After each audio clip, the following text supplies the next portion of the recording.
trop en France encore, qui s'appelle Fluso, qui est une société espagnole, donc européenne. C'était important aussi de pouvoir aussi vous donner la parole. D'abord, c'est quoi Fluso? Peut-être est-ce que tu peux nous en dire un mot? Qu'est-ce que vous faites? Tout d'abord, merci de nous permettre de venir présenter ce qu'on fait et le démarrage de nos activités en France. Fluso, c'est une... Parlez un peu plus proche. Oui. Voilà. Fluso, c'est une start-up espagnole qui a été créée il y a à peu près 12 ans autour des technologies qui nous permettent de mesurer l'ensemble des médias. Donc depuis maintenant 8 ans à peu près, Fluso fait des projets partout en Europe pour la mesure des campagnes publicitaires. Et après, on a rajouté d'autres types de contenus en utilisant notre technologie. Depuis 2020, on a commencé à lancer des produits standards, dont on va parler un tout petit peu. Et aujourd'hui, Fluso opère dans 13 pays, en Amérique latine et en Europe, et est en train sur le point de déployer au Royaume-Uni. Ça va arriver dans les quelques semaines à venir. Alors justement, comment vous apportez de la valeur aux campagnes audio? Est-ce que tu peux nous expliquer un petit peu ce que ça peut apporter? Quels sont les grands bénéfices? Ben, le grand bénéfice, on en a parlé avant, pendant le panel d'avant. Donc, les besoins fondamentaux qu'on trouve, c'est que les annonceurs veulent avoir une connaissance complète des campagnes des médias. Et ça veut dire aussi que le audio doit être mesuré comme un autre élément des campagnes dans le contexte de l'ensemble des médias. Donc, pour un annonceur qui fait de la pub sur l'ensemble des médias, ce n'est pas la télé ou l'audio séparé, c'est les deux médias ensemble, un par rapport à l'autre. Fluso, comme je vous ai dit, mesure des centaines de campagnes par mois dans les pays que je vous ai mentionnés. On commence petit à petit en France, mais à peu près 20% des campagnes qu'on mesure ont soit de la radio et un autre 20% fait de l'audio sur demande. Et ce n'est pas forcément le même 20% d'ailleurs. Donc la question que je me posais en écoutant les panels d'avant, c'est s'il y a tellement de gens qui écoutent l'audio et la radio, pourquoi est-ce que les gros annonceurs ne sont pas présents dans les mêmes termes? Et la réalité, c'est que historiquement, la radio et l'audio ont été mesurés comme quelque chose totalement à part dans les campagnes de pub. Soit c'est par de la modélisation, soit c'est par d'autres raisons, mais en réalité, ce n'est pas ce que les annonceurs veulent. Les annonceurs veulent une image unifiée. Donc cross-média, c'est ça, hein? Du cross-média. La campagne dans son ensemble, pas les éléments, les leviers les uns après les autres. Donc à partir de là, on mesure l'incrémentalité, l'apport, l'import sur l'impact, l'effet de la radio, en plus des autres éléments. Donc il y a plein d'éléments qu'on peut livrer aux annonceurs. Ça c'est un terme qu'on entend souvent. La radio, l'audio est souvent comme un média de complément, mais ça ne doit pas forcément être le cas. Ce n'est pas Sébastien Ruiz de Groupe M qui dirait le contraire, effectivement. Et ça, c'est votre technologie, elle permet ça, en fait, c'est ça?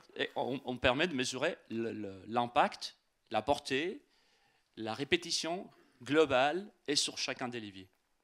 Alors justement, c'est quoi votre méthodologie qui mesure l'impact de l'audio? On dit que c'est complémentaire de tout ce qu'on a vu avant. Vous n'êtes pas un concurrent de Médiamétrie, ACPM et compagnie? Non, on va un peu sécuer les choses dans la façon de présenter. Expliquez-nous comment. Mais effectivement, on n'est pas forcément en contradiction de l'existence des mesures des médias pour créer les currencies. Parce que ce n'est pas notre boulot. Notre boulot de Fluso, ce n'est pas de changer la monnaie qui est utilisée dans le trading. Par contre, le boulot de Fluso, c'est d'offrir une vision globale qui permette aux annonceurs, et aux agences et aux médias de démontrer la valeur de chacun des médias et d'optimiser les budgets sur l'ensemble. Donc, ce que Fluso fait aujourd'hui, en fait, c'est une technologie qui est déployée sur du téléphone mobile. Donc, on a en France un panel de plusieurs milliers de personnes sur lesquelles on est en train de mesurer, de capturer à travers le microphone des empreintes digitales de l'audio autour de cette personne de façon continuelle.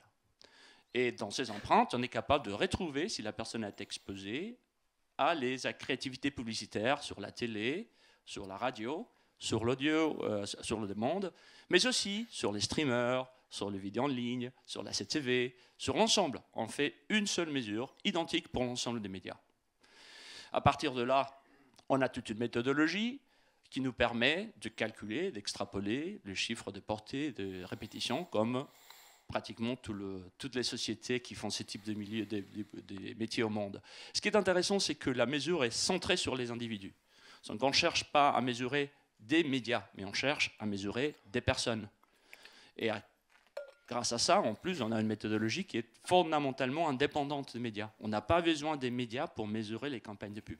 Donc c'est quelque chose d'hyper indépendant pour les annonceurs, en fait, c'est ça C'est notre interlocuteur fondamental. Et les entités qui reçoivent nos messages en premier, c'est les annonceurs. On travaille pour eux. En réalité, tout le monde ici travaille pour les annonceurs.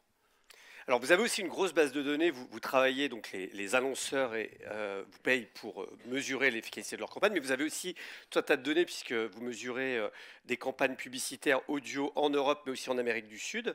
Là-dessus, qu'est-ce qu'on peut retenir de toutes ces données-là, notamment sur la valeur incrémentale que peut apporter l'audio, c'est-à-dire qu'est-ce que ça apporte en plus au message publicitaire et finalement quel est son effet business en fait. Donc, pour vous montrer un petit exemple de comment est-ce qu'on produit des données, quel type de données, vous avez dans l'écran un petit exemple des campagnes de pub où on a effectivement de l'audio sur demande. En fait, c'est l'exemple typique d'un projet de mesure d'une campagne totale. C'est la mesure de la portée totale nette et après de rapport de chacun des leviers dans la campagne. Qu'est-ce qu'on découvre? Quels sont les types de découvertes qu'on a fait au cours des années? En fait, effectivement, vous avez un exemple d'une campagne de Toyota. La radio a une complémentarité pour atteindre les gens qui ne regardent plus la télé. Donc là, vous avez les pourcentages. C'est 0, c'est 100%, on ne regarde plus la télé. 1, ça serait des gens qui regardent à 100% la télé. Vous avez l'affinité, c'est une façon d'évaluer l'affinité de chacun des médias. Dans cette campagne précise, il faut se rappeler que ça c'est campagne par campagne. Donc cette campagne précise, les gens atteints par la radio ont en fait une meilleure affinité à des gens qui ne regardent plus la télé que les médias en ligne. Ça arrive. Dans l'autre exemple, vous avez un exemple d'incrémentalité. Donc c'était fait pour une grosse banque en Espagne, c'est public d'ailleurs, de l'incrémentalité de Spotify envers la télé. Combien d'audience incrémentale cette campagne a obtenu. Donc on est capable de montrer, et en fait l'audio est capable d'apporter d'audiences que d'autres façons ne sont pas atteignables. C'est la clé, c'est justement la raison par laquelle rajouter de l'audio et de la radio dans le mix va générer des opportunités de contact qui ne sont pas accessibles par d'autres moyens. Donc on ne peut pas dire que, comme on le croit, que la vidéo fait de l'ombre à l'audio et à la radio en fait. On voit bien que concrètement pour les annonceurs, elle est hyper dans le mix média, on va dire. Mais comment c'est possible de faire l'ombre quand l'audience, c'est la même? On n'a qu'une seule audience. On n'a pas une audience radio et une audience télé. Ce sont les mêmes personnes de l'autre côté. Le pays n'est pas divisé entre les gens qui écoutent la radio et les gens qui n'écoutent pas la radio. Pour les annonceurs, c'est la même population. Tout à l'heure, on a parlé de la mesure cross-média. On sait que, par exemple, en France, on travaille sur une mesure cross-média vidéo. On voit que ça fait son chemin pour la mesure cross-média audio, on va dire. Aujourd'hui, en quoi c'est quelque chose qui est vraiment extrêmement important, vous qui avez une vision mondiale et pas uniquement franco-française? En fait, non, en quoi la mesure cross-média, c'est vraiment un enjeu clé pour ce marché global des médias? En fait, du point de vue, il y a trois acteurs fondamentalement. On a les annonceurs qui ont besoin d'utiliser leur budget de façon optimale en essayant d'éviter des choses comme le gaspillage de fréquences et des problèmes qui sont très évidents chez eux. Donc tout le monde qui travaille au digital, on sait que le frequency cap nous permet de bien gérer la fréquence dans un média, mais je défie les gens qui travaillent sur du digital à dire que la combinaison des frequency cap sur l'ensemble des médias digitales, c'est quelque chose qui marche bien. Donc c'est déjà un gros problème. Mais donc d'un point de vue de l'annonceur, ça représente de gaspillage de budget. Et à partir de là, comme ça implique de façon uniforme les médias offline et les médias en ligne, c'est fondamental. On ne peut pas continuer à concevoir la mesure des campagnes de pub comme des campagnes qui ont été, ou des mesures qui ont été désignées pour répondre à une section de la campagne. Il faut soit tout voir ou pas du tout, mais seulement la vidéo parce que c'est convenant, c'est utile de regarder seulement la vidéo et pas l'audio. Qu'est-ce qui va se passer quand les jeux vidéo vont devenir un média qui sont en train de devenir un média publicitaire. On va faire encore une mesure séparée pour eux? Ça n'a pas de sens. Je crois qu'on a fait le tour. On a fait un peu de tour. Ouais. Voilà, mais merci beaucoup Diego.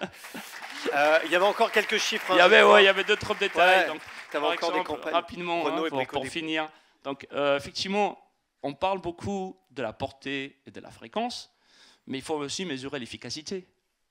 Et parfois, les campagnes qui ont de la pub ou la campagne sur les médias audio ont des taux de rappel de la marque et de capacité de bouger les KPI des marques qui sont plus forts que sur la télé. Donc, la combinaison, c'est toujours le sujet de comment est-ce qu'on va combiner les différents éléments. Bien sûr, on sait sur le moment de la journée. Hein. Donc là, sur Brico Dépôt, c'était une campagne au Portugal, par exemple. Et voilà, là, j'ai fait le tour. On a tous les finir ma présentation. Merci beaucoup, Diego. À toi. Merci. Voilà, Fluso.